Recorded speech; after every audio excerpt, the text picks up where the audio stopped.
Hello friends, welcome to my channel.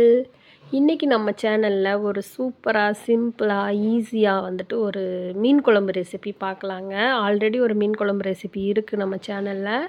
இப்போ இந்த recipe வந்து அதை விட இது ரொம்ப சிம்பிளாக ஈஸியாக பண்ணிடலாம். பாருங்கள், அதுக்கு தேவையான பொருள் பார்த்திங்கன்னா வந்து ஃபஸ்ட்டு மசாலா தூள் பார்த்துடலாம். மஞ்சள் தூள், மிளகாய் தூள், மல்லித்தூள், நம்ம எப்போவுமே குழம்புக்கு யூஸ் பண்ணுற குழம்பு மிளகாத்தூளுங்க. அதுக்கடுத்து வந்து தாளிக்க வெந்தயம் எடுத்திருக்கேன். ஒரு கப்பு சின்ன வெங்காயம் உளித்து வச்சுருக்கேங்க. ஒரு 10-20 பல் பூண்டு, 2 ஸ்ப்ரிங்கு கருவேப்பிலை, பச்சை மிளகா, ஒரு 6 தக்காளி, ஒரு லெமன் சைஸ் புளி, ஒரு கப்பு தேங்காய், 3 பெரிய வெங்காயம் எடுத்திருக்கேங்க. இப்போ நான் வந்து பெரிய வெங்காயத்தை நறுக்கி வச்சுருக்கேன். தக்காளியை பொடி பொடியாக நறுக்கி வச்சுருக்கேன். இப்போ நான் எடுத்து வச்சுருக்கிற 1 டேபிள் ஸ்பூன் வெந்தயத்தில் வந்துட்டு 1/2 டேபிள் ஸ்பூனை வந்துட்டு நல்லா வானலியை வச்சுட்டு வறுத்து எடுத்துக்க போகிறேன். இப்போ லெமன் சைஸ் புளியை வந்துட்டு நான் வந்து தண்ணியில் ஊற வச்சுக்கிறேன். இப்போ அதை ஊற வச்சு ஊறட்டும். அதை ஊற வச்சுட்டு இப்போ நம்ம குழம்பு தாளிக்கிறதுக்கு என்ன பண்ணலான்னு பார்க்கலாம் வாங்க. இப்போ வந்து அந்த வெந்தயத்தை வந்து நல்லா ஒரு 1/2 டேபிள் ஸ்பூனை வந்து வறுத்து எடுத்துக்கலாம். அதை வந்து நுணுக்கி வச்சுக்கலாங்க உரலில் போட்டு. இப்போ வந்து சின்ன வெங்காயம், அதுக்கடுத்து வந்து நம்ம வானலியில் வந்துட்டு சின்ன வெங்காயம், ஒரு ஸ்ப்ரிங்கு பச்சை கருவேப்பிலை, இதை போட்டுட்டு நல்லெண்ணெய் 2 டேபிள் ஸ்பூன் விட்டு நல்லா வதக்கி எடுத்துக்கலாங்க. இதை வதக்கி ஆற வச்சிடலாம் ஒரு பக்கம்.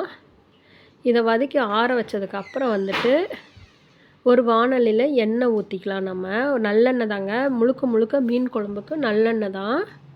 இந்த நல்லெண்ணெய் ஊற்றிட்டு நம்ம வந்து மீதி இருக்கிற 1/2 டேபிள் ஸ்பூன் வெந்தயத்தை வந்து நம்ம போட்டு பொரியட்டும். வெந்தயம் பொரிஞ்சதுக்கப்புறம் வந்துட்டு நம்ம வந்து பெரிய வெங்காயம் சேர்த்திக்கலாம். நறுக்கி வச்சுருக்க பெரிய வெங்காயம், தக்காளி, பச்சை மிளகாய் இதெல்லாம் சேர்த்திக்கலாங்க. இங்கே பாருங்கள், நல்லா வெந்தயம் பொரிஞ்சிருச்சு. பொரிஞ்சதுக்கப்புறம் வந்துட்டு நம்ம பச்சை மிளகாய், கருவேப்பிலை, வெந்தயம், இந்த பச்சை மிளகாய், கருவேப்பிலை, பூண்டு இதெல்லாம் சேர்த்துக்கலாங்க வாங்க. இப்போ பாருங்கள், எண்ணெய் நல்லா பொரிஞ்சிருக்க கருவேப்பிலை, பச்சை மிளகாய், அந்த ஒளிச்சு வச்சுருக்கிற பூண்டு முழுசாகவே போட்டுக்கலாம். நல்லாயிருக்கும் நம்மளுக்கு வந்து குழம்பு சாப்பிடும்போது பூண்டு வந்து முழுசாகவே சாப்பிட்லாம். அந்த புளிப்பெல்லாம் இறங்கி நல்லா இருக்குங்க. இப்போ நல்லா இதை வதக்கிக்கலாங்க. இதை வதக்கிட்டு நம்ம நறுக்கி வச்சுருக்க பெரிய வெங்காயம் 3 பெரிய வெங்காயத்தை வந்துட்டு போட்டுக்கலாம். இப்போ போட்டு இதையும் நல்லா வதக்கிக்கலாம். இப்போ தக்காளி நறுக்கி வச்சுருக்கோம் பார்த்திங்களா, அதையும் போட்டுக்கலாம். அதையும் போட்டுட்டு நல்லா வதக்கிக்கலாங்க. தக்காளி வந்து அந்த தோலெல்லாம் மசிகிற அளவுக்கு வதக்கிக்கணும். இப்போ பாருங்கள், நல்லா வதங்கினதுக்கப்புறம் வந்து நம்ம அரைச்சி வச்சுருக்கிற சின்ன வெங்காய பேஸ்ட்டை வந்து சேர்த்துக்கலாம். நம்ம வந்து அதுக்கு அரைக்கிறத வந்து வெறும் சின்ன வெங்காயமும் ஒரு கொத்து கருவேப்பிலையும் போட்டு வதக்கி அரைக்கிறோம், அது மட்டும்தான்.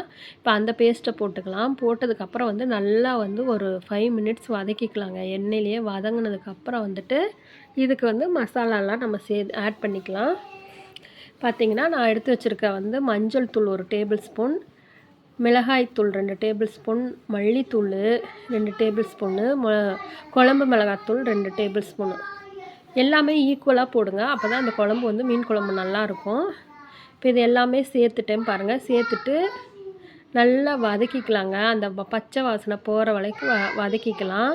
இப்போ இதெல்லாம் போட்டதுக்கப்புறம் என்னென்னா, நம்ம ஊற வச்சு கரைச்சிருக்கோம் பார்த்திங்களா, அந்த புளியை ஊற்றிக்கலாங்க. ஊற்றிட்டு நல்லா அதோட நல்லா வதக்கணும். அந்த புளி கரைசல், அந்த மசாலா தூள், அந்த தக்காளி எல்லாமே வந்துட்டு நல்லா மேஷ் ஆகிற அளவுக்கு நம்ம வதக்கிக்கணுங்க. இந்த மாதிரி பேஸ்ட்டு மாதிரி வதங்கணும்.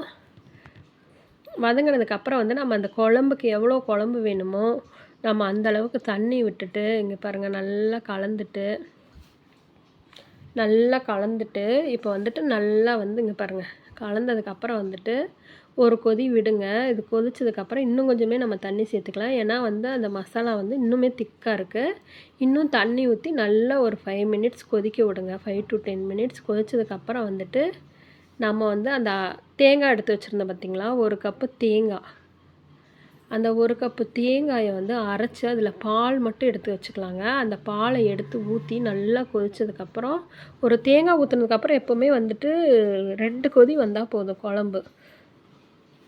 அந்த தேங்காய் ஊற்றுறதுக்கு முன்னாடி எவ்வளோ நேரம் வேணாலும் கொதிக்கலாங்க. ஆனால் வந்து தேங்காய் ஊற்றுனதுக்கப்புறம் ஒரு 2 டைம் 3 டைம் கொதிச்சா போதும். அதுக்கப்புறம் வந்துட்டு நம்ம மீனை சேர்த்திக்கலாம்.